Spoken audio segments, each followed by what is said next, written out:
Hola, ¿qué tal? Buenas tardes, bienvenidos a esta charla de Infobae Leamos. Estamos con Ricardo Gil Lavedra. Bienvenido, Ricardo. Muchas gracias, buenas tardes. Les cuento que Ricardo Gil Lavedra nació en 1949, fue diputado, fue ministro de Justicia y es el actual presidente del Colegio de Abogados. Pero además fue parte del tribunal que juzgó a las juntas militares apenas terminada la dictadura, o sea, es parte de la historia. Hace un momento alguien se acercó para hacerle firmar el Nunca Más. Me emocionó, ¿no? Como si fuera un libro que él escribió, porque él de alguna manera fue parte de la escritura grande de esa historia, aunque no fuera escribiéndolo con una máquina de escribir.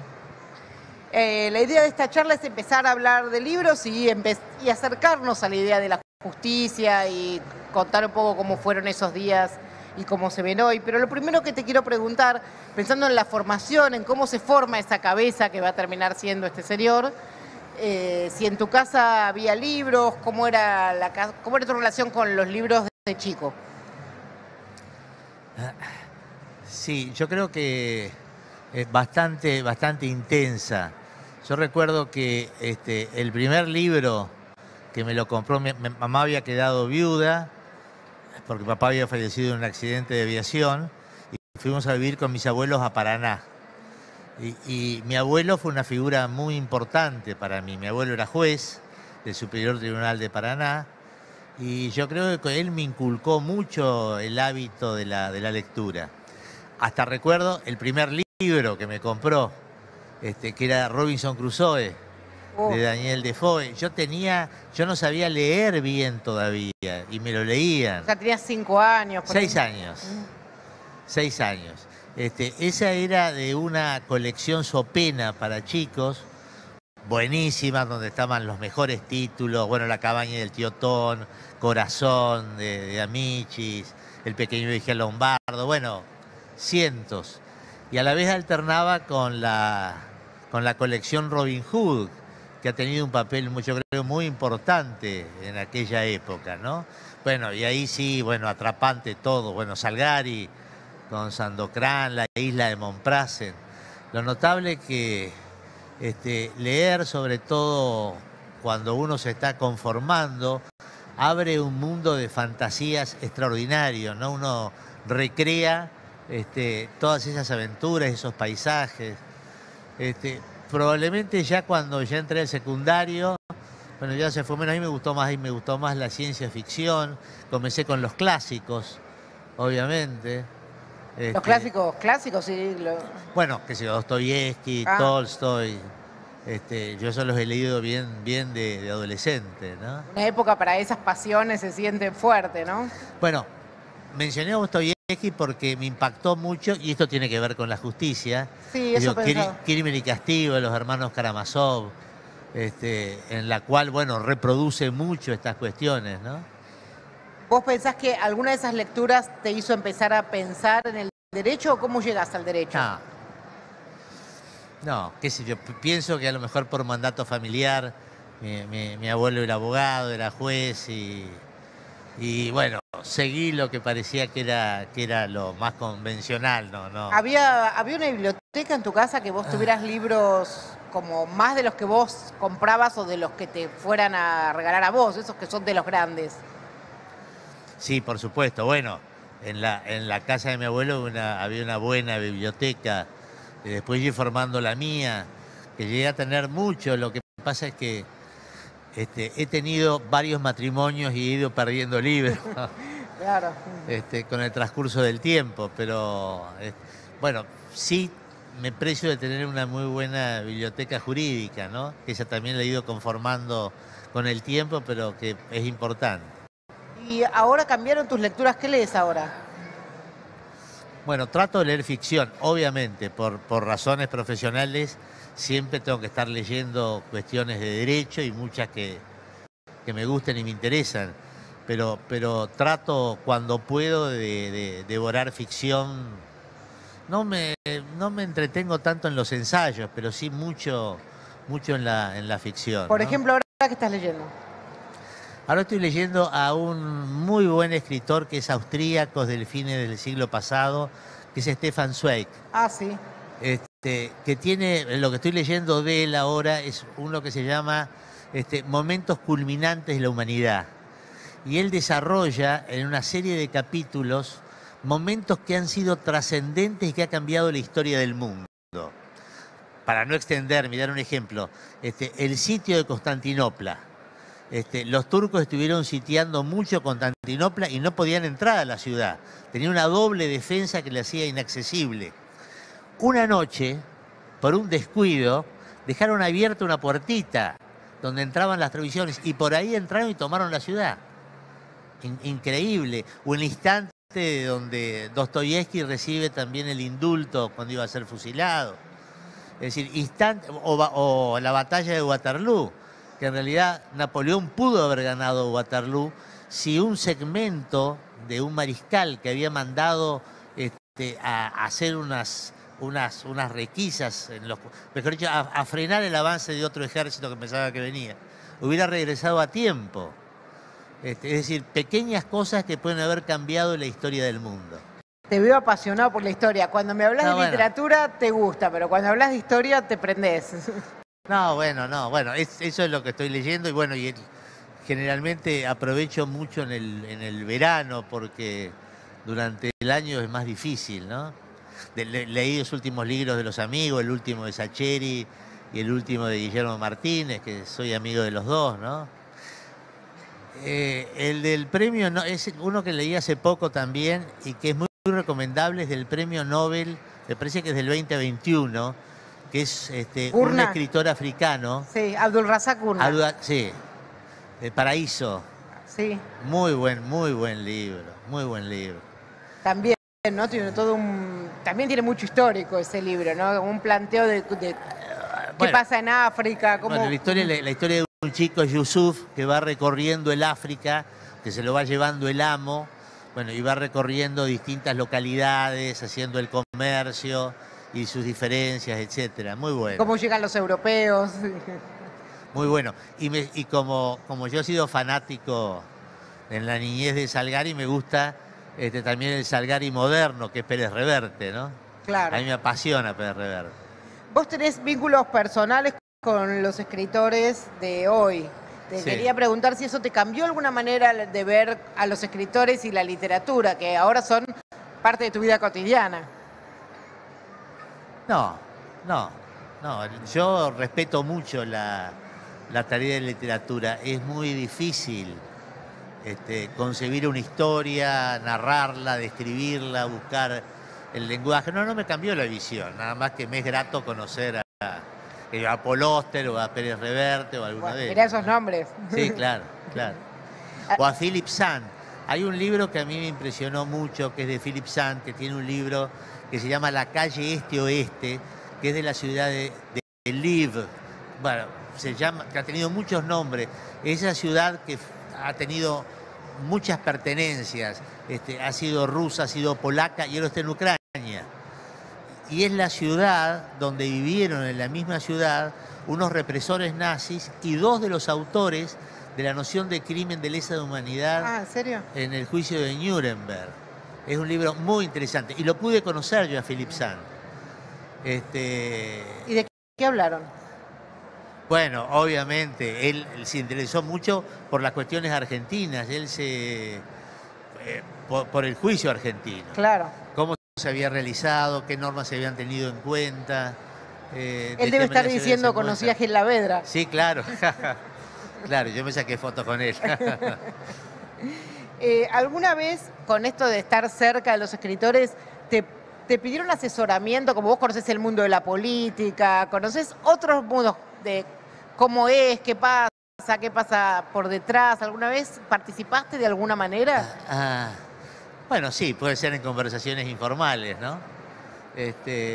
Cuando se está haciendo el proceso creativo, muchas veces el escritor investiga, porque en realidad no se trata solamente de escribir, sino muchas veces que los escritores o escritoras tienen que investigar muchos temas.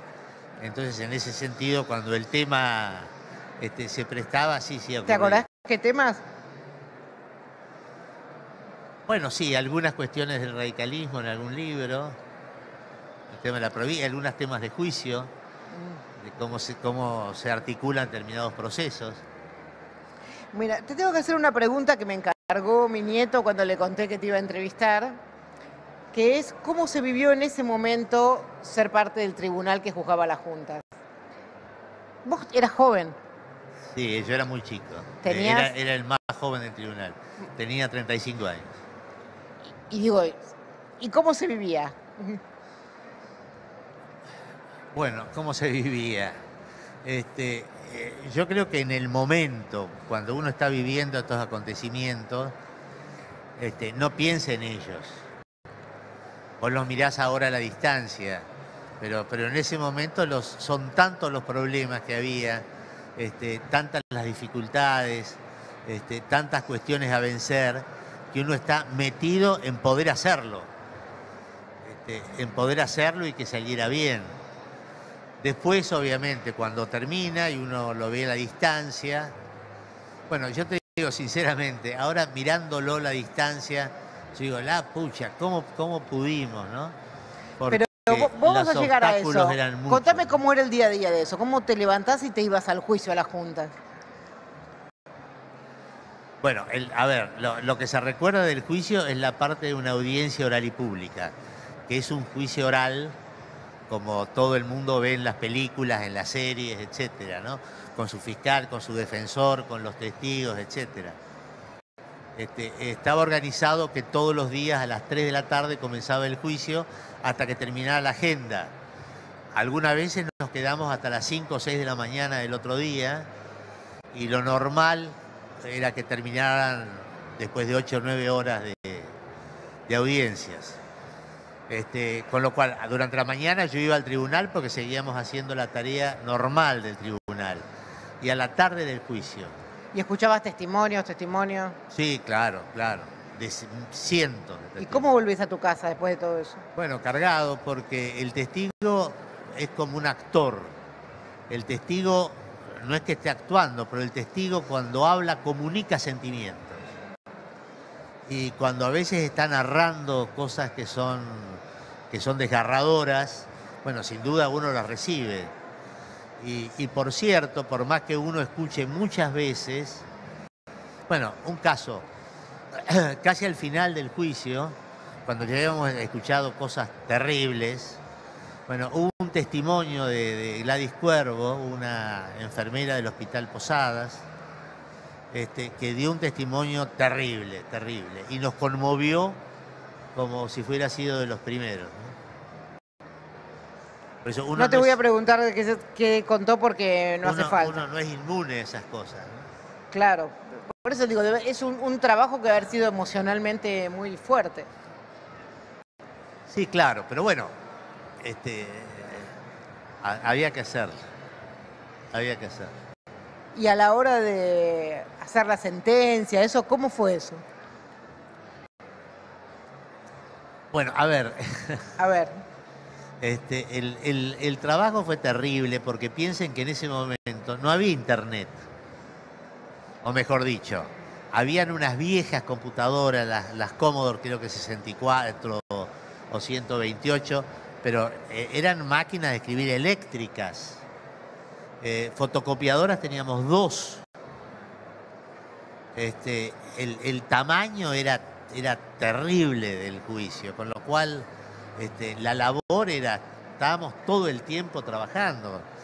Yo creo que una de las cosas que más ayudaron es que aprovechamos nuestro número de 6, en el sentido de dividirnos tareas cada uno, que después obviamente las agrupamos, las discutíamos entre todos, y cada uno de nosotros dirigía un pequeño equipo de trabajo. Es largo, tendría que explicar cómo es la estructura también de la sentencia, ¿no? Que es más largo. ¿No tuviste miedo? No. Cuando comenzó el juicio nos pusieron custodia, había muchas medidas de seguridad, la Policía Federal revisaba la sala todos los días, y la verdad, salvo amenazas telefónicas, que esas sí tuvimos muchas, después no pasó nada. Ah, sí, Andrés D'Alessio, uno de mis colegas, le pusieron una bomba en la entrada de la casa, le vi en Hurlingham. Pero bueno, pero una hija de él que volvió antes del cine la vio, llamaron, la policía la desarticuló. No tuvimos otra cosa. Y ahora sí te quiero preguntar, ¿cómo se ve a la perspectiva de los años? Es un juicio que se compara con el de Nuremberg. Bueno, el Nuremberg fue un juicio militar, ¿no? Es decir, en el cual las naciones vencedoras enjuician los crímenes cometidos por los vencidos, los crímenes de guerra, de lesa humanidad, etc. Este fue un juicio civil, es decir, yo creo que en ese sentido es un juicio que tiene características inéditas. Único. Porque es la primera vez que un tribunal civil enjuicia crímenes de una dictadura saliente. Bueno, lo que yo veo que ha quedado como incrustado, como una bisagra en la transición democrática argentina, ¿no? Porque permitió que toda la transición pudiera realizarse sobre la base de la ley, del principio de no impunidad, del Estado de Derecho, etc. Y que yo creo que uno de los pocos puntos de consenso que hay en la sociedad argentina. Lo cual es un dato. Los argentinos no podemos ponernos de acuerdo, no podemos establecer instrumentos de cooperación y probablemente esa sea una de las causas de esta larga decadencia que sufrimos, ¿no? Esa tribalización constante. Pero aquí, en el caso de los delitos de la dictadura, en el caso también de la necesidad de que enfrentarlos con la ley en la mano, se formó ese consenso, que es el consenso del nunca más. ¿Por qué fue posible ese juicio? Bueno, porque yo creo que los argentinos habíamos padecido una dictadura muy cruel y sanguinaria, y ese consenso de nunca más decía no a la violencia política, no a los golpes militares, sí una apuesta a la ley y a la democracia. Y por eso yo creo que el juicio, si pudimos ponernos de acuerdo todos en que esto había que hacerlo, sin banderías, porque en realidad esto pertenece a todos los argentinos, ¿no? Vos decís como una decisión política conjunta. Una decisión política que sin duda tomó el que tuvo la audacia, la visión, la intuición de que esto había que hacerlo, que fue Alfonsín. Pero no tuvo respaldo, digamos. Pero yo creo que pero la sociedad entera, Hay un dato curioso. En la multipartidaria del año 1983, nadie pedía juicio. La multipartidaria, que era la unión de todos los partidos políticos, pedían que se supiera el destino de los desaparecidos. Ahora, la política esta de Alfonsín, de enjuiciar, etcétera, creó una demanda de derechos humanos que después, cuando 2 años más tarde, cuando vino el alzamiento de Rico, bueno, la gente no quería saber nada, comparar los juicios. Por eso la obediencia debida fue vista como un retroceso. Porque en realidad la gente quería lo que correspondía, que era juicio y castigo, ¿no? Y también después quedó esa reacción que tanta gente salió a la calle con los alzamientos. Y ahora, hacerlo ahora, el 2x1. El 2x1 fue una manifestación inmensa. El 2x1, cuando la Corte dicta una sentencia que le da un beneficio a los represores. La respuesta fue impresionante, impresionante de toda la sociedad. Porque digo que esto no pertenece a un sector político determinado, ¿no? La justicia hoy en día y a cada rato en nuestro país es como uno de los aspectos más cuestionados, ¿no? Todo el tiempo estamos debatiendo sobre qué hay que hacer con la justicia, cómo se constituyen las cortes, todo eso. ¿Cómo lo ves? Bueno, me parece que la justicia hoy tiene una crisis política porque se duda de la imparcialidad de los jueces y una crisis de funcionamiento porque los procesos son muy largos, tardan, etcétera, no dan respuesta, etcétera. Pero lo que tenemos que pensar, y yo creo que las autoridades políticas tendrían que ser las primeras en respaldar a la justicia, es que el Estado de Derecho es la columna vertebral de un sistema democrático. Es el que establece los derechos, el que establece los límites también a los gobernantes. ¿Y quién hace eso? Los jueces.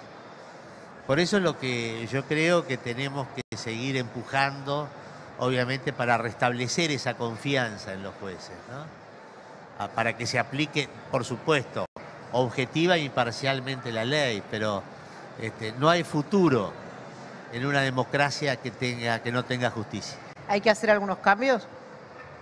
Sin duda que sí, pero me parece que estos cambios tienen que ser también precedidos de acuerdos amplios, que no sean sospechados que sean para obtener beneficios de algunos, ¿no? Estamos hablando de la Corte.